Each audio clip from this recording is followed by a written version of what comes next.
Hello, my name is Hannah Schwab, and this is my final project for RDG 592. My focus for this project is on nonfiction and the different types of nonfiction pieces my students come across and being able to decipher the meaning of the piece by knowing the elements of these pieces. By knowing these elements, it will help their reading comprehension. As stated before, my topic for students to know and become familiar with the different types of nonfiction writing, specifically opinion pieces, journalism news pieces, biographies, autobiographies, and memoirs. I work at a private Catholic high school and work with 9th grade students who are reading below grade level. The students in the course I teach were placed in this class after administration and the counseling department reviewed high school placement test scores. For those not familiar with this test, all Catholic high schools in the Cincinnati area have 8th graders take the test and determine their class placement for the 9th grade classes. Once they are placed in my class, I keep track of data by using a website called readtheory.org. This site is personalized reading instruction for the student.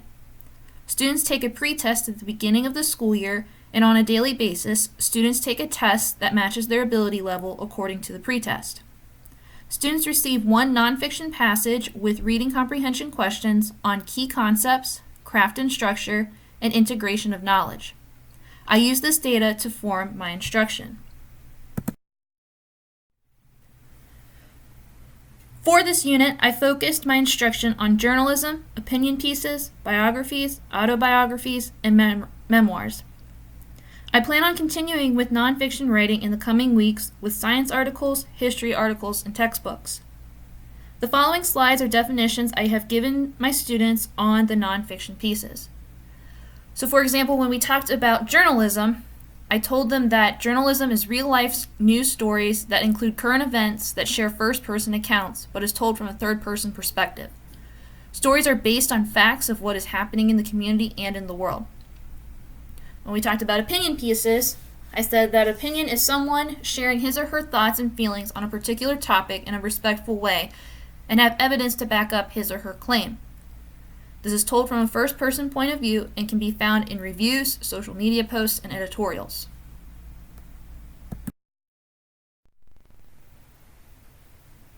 We also talked about biographies, which is someone's life story that is written by another person.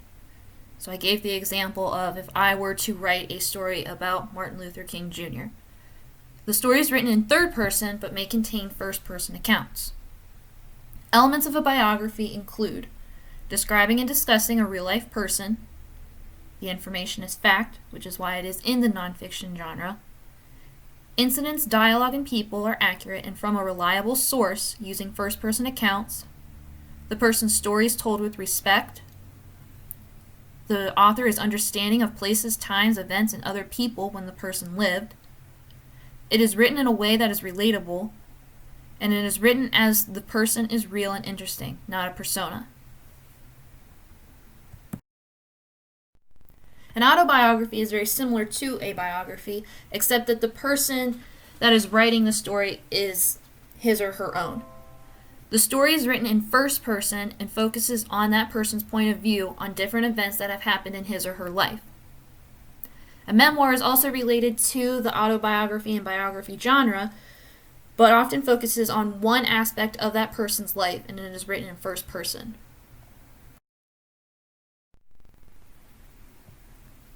Why did I choose to focus on nonfiction writing and the different types of writing found in that genre?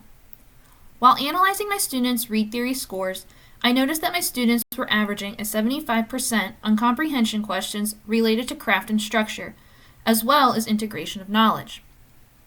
As we have been taught time and time again through these courses at the Mount, nonfiction pieces help build background knowledge. This background knowledge will help them later on when it comes to other materials that they have to read. My thought was that if I tell students about the different types of pieces and what to look for within them, their comprehension will improve. The research shows that utilizing nonfiction text in the classroom enhances reading comprehension. Kuhn's article, Utilizing Nonfiction Text to Enhance Reading Comprehension and Vocabulary in Primary Grades, cites Correa's statement that integrating informational text builds the foundations for the comprehension skills students need to meet Common Core standards and help children to develop the literacy skills needed to manipulate nonfiction text in later grades. In other words, what happens in the younger grade levels will affect them when they come into high school. However, Kuhn states that many primary grade students are not afforded nonfiction-rich environments because majority of books at the primary level in the classroom are fiction. Yop and Yop cite 9% of all text in the classroom to be informational text. If my current freshmen were exposed to such environments in elementary school, that would explain why they do not have the needed background knowledge and instruction to answer the grade level comprehension questions. The article states that reading comprehension strategies and vocabulary strategies must be explicit in nonfiction text. The instruction must be authentic and meaningful because it can benefit a student, especially one who struggles, reading development. For this study, students alternated every 2 weeks between fiction and nonfiction instruction for 8 weeks. Comprehension progress monitoring passages were administered at the end of 2 weeks, measuring important information, use of schema, and visualization. The key question that was asked for comprehension among teachers was, will students make greater improvement in using specific comprehension strategies, such as identifying the important information, use of schema, and visualization, after experiencing nonfiction as compared to fiction text? To test comprehension, teachers asked students what they thought the most important parts of the story were, what connections they made between the story and their own experiences, and what they visualized with the story.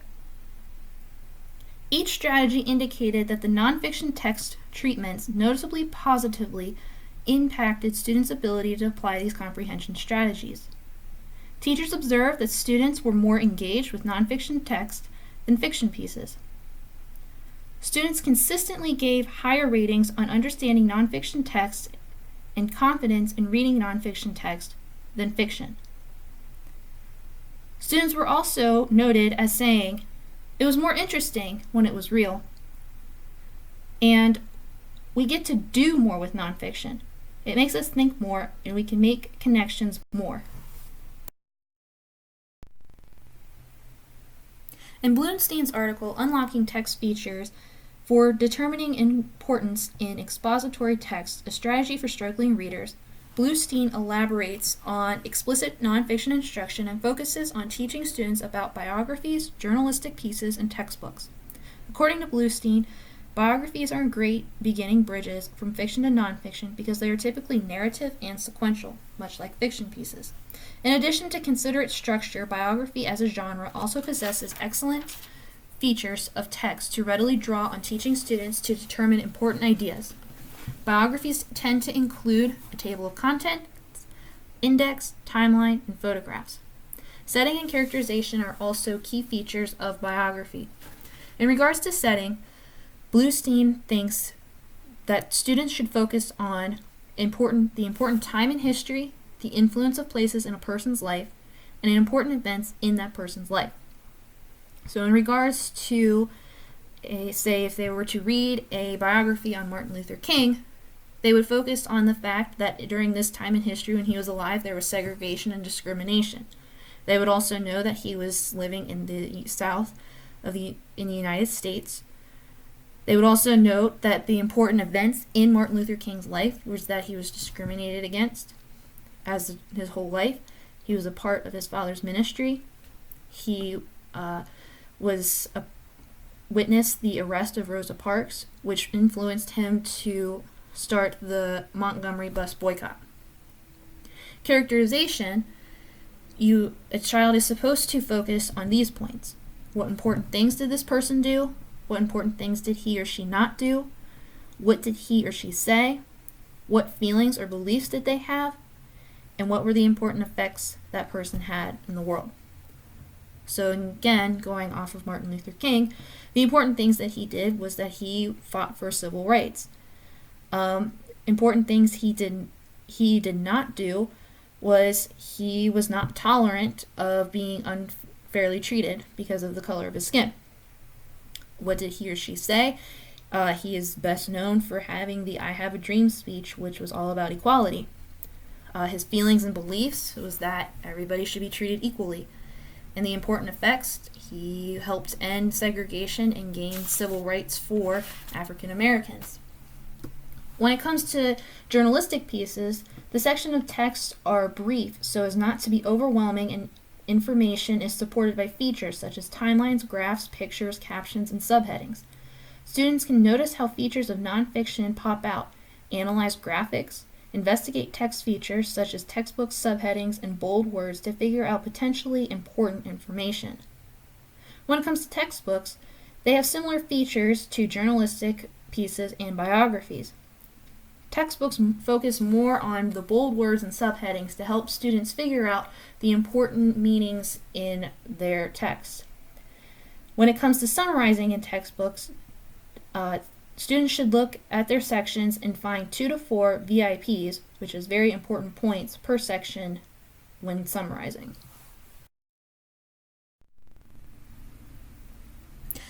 In Malik's article, Teaching About and with Informational Text, What Does Research Teach Us?, Malik uses Duke's definition on what informational text is. Duke states that informational text is text written with the primary purpose of conveying information about the natural and social world, typically from someone presumed to be more knowledgeable on the subject to someone presumed to be less so, and having particular text features to accomplish this purpose. Malik also cites imperatives that have been derived from research on teaching informational text. You have to make sure that texts are available and accessible, create authentic opportunities for engagement, engage students through interactive read-alouds and discussion, and be explicit in instruction when necessary.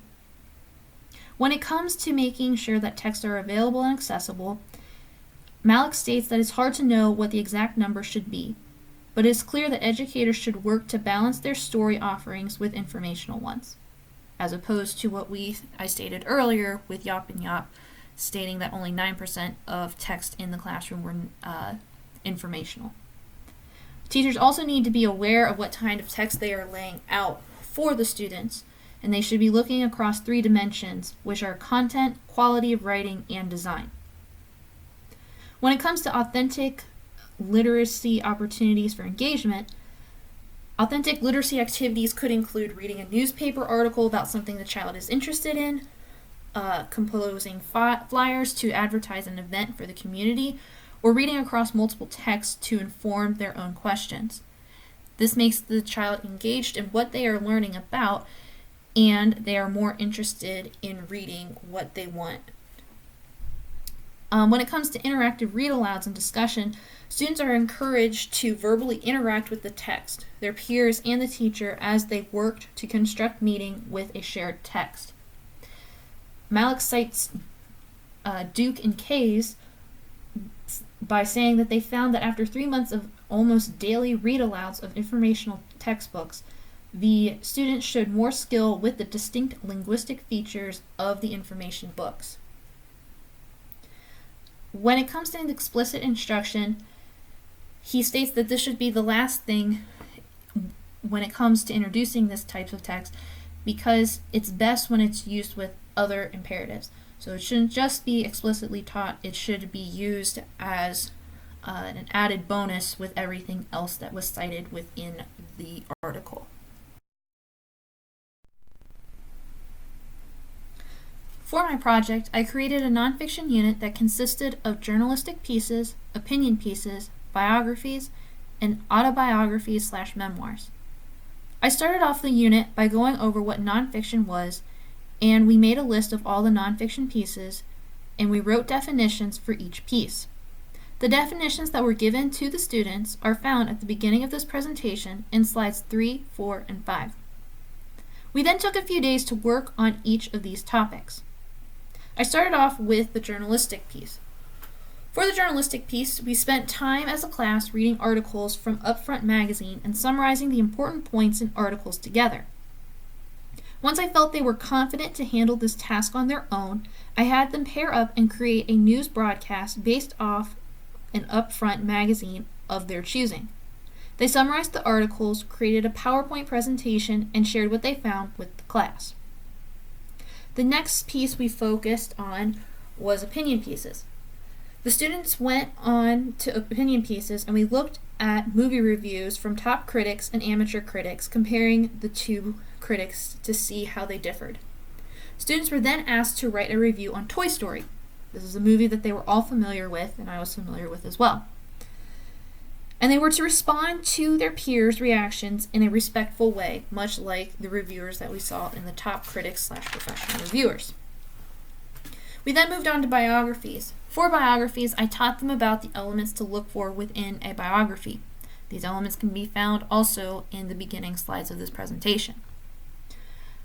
They then went on to biography.com and read biographies on an actor, musician, historical figure, and scientist of their choosing, and they were to look for the elements in that biography as well as the influential pieces, moments, times, dates of that person's life that impacted them.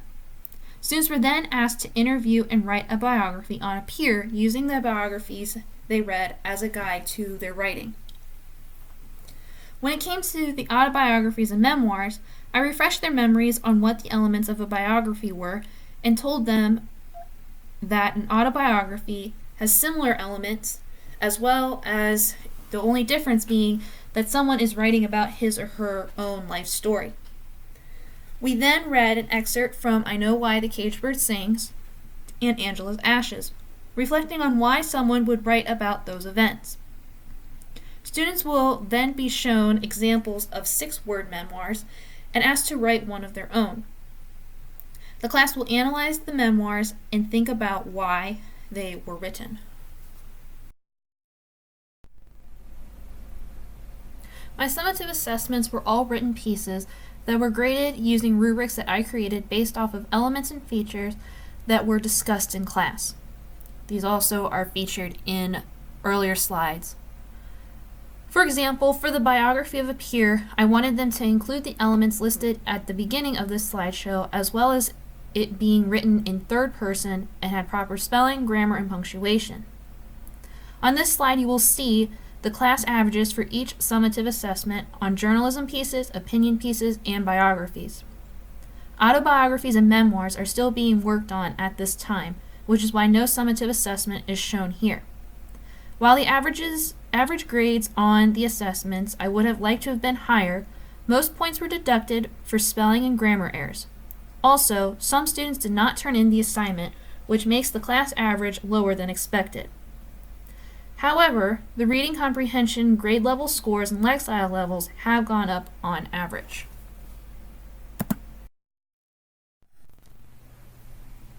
When it comes to recommendations, I recommend using these 3 bullet points. I recommend following the guide that Bluestein follows with teaching biographies first, then journalism and textbook pieces. It makes more sense for students to follow a pattern that they know and then move on to different patterns in reading. I unfortunately did not follow this model because I was in the middle of journalism when I began researching for this project. The next time I teach this unit, I will be sure to follow Blustein's recommendations.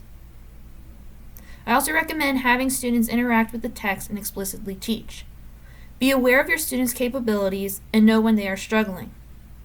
For example, my students are currently working on a difficult text for autobiographies and memoirs. I wanted them to interact with the text first in small groups, but having them work in small groups first was a mistake on my part because they were missing key points in the story. So we are now reading and discussing this book as a whole group so they can focus on the why questions. This goes along with making the lessons engaging and relatable. Students need to see how it relates to them and their interest for the buy-in on the lesson, but then broaden the scope by introducing new pieces of literature or people they wouldn't think about looking at on their own. I tried to do that with the biography lesson by having them read about scientists and historical figures of interest to them, but instead I had a lot of them reading about Bill Nye and George Washington instead of trying to read about someone new. I recommend using nonfiction text in the classroom to motivate students to learn and build background knowledge. Here you will find some additional resources that you can peruse at your own leisure on nonfiction and expository text structure. Here's my works cited page. Thank you for reviewing my lecture, and I hope you have a wonderful day.